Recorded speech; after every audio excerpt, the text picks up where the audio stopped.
High guys, welcome to my mini blog. तर दिवाळी खूप जवळ आली आहे म्हणून माझी पण सुरुवात झाली आता फराळ बनवायची. तर मी पहिला पदार्थ बनवते ते म्हणजे शंकरपाळे. तर साफसफाई वगैरे केली आणि त्यानंतर खूप गडबड पण चालू होती म्हणून मी शूट नाही केलं आणि डायरेक्ट तुम्हाला फराळ दाखवते. तर इकडे एवढी फ्राय करून झाली, जयू कट करून देत होती आणि मी फ्राय करते. खूप छान आहे म्हणजे आली शंकरपाळे. तर माझी ही रेसिपी आहे, मी दरवेळेस शूट करते पण मला अपलोड करायची आठवण राहत नाही.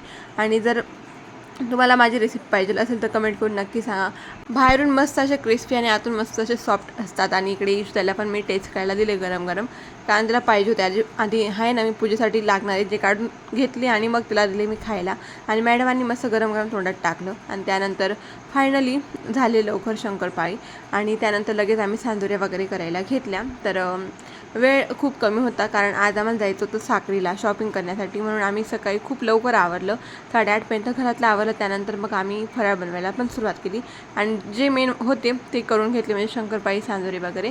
आणि मग इकडे आलो, मॅडमांचं हेअर वॉश करायचं होतं आणि मी आणि रेवा तिची गंमत बघत होतो. रेवा बघा तिच्याकडे कशी एकटक लावून बघते आणि तुम्हाला पण हाय करते. ती खूप मस्त असे ॲक्टिव्ह झाली आमची रेवा आता.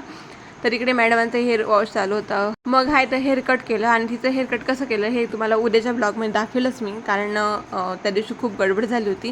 खूप म्हणजे आम्ही खूप शॉपिंग वगैरे पण केली पण काही शूट केलं नाही. त्यानंतर घरी आलो, घरी येऊन पण चिवडा वगैरे केला आणि मग संध्याकाळचा स्वयंपाक वगैरे करून धनतेरसची पूजा पण केली. असं डेकोरेशन केलं होतं मी धनतेरस स्पेशल. तर कसा वाटला हा मिनी ब्लॉग हे कमेंट करून सांगायला विसरू नका. बाय.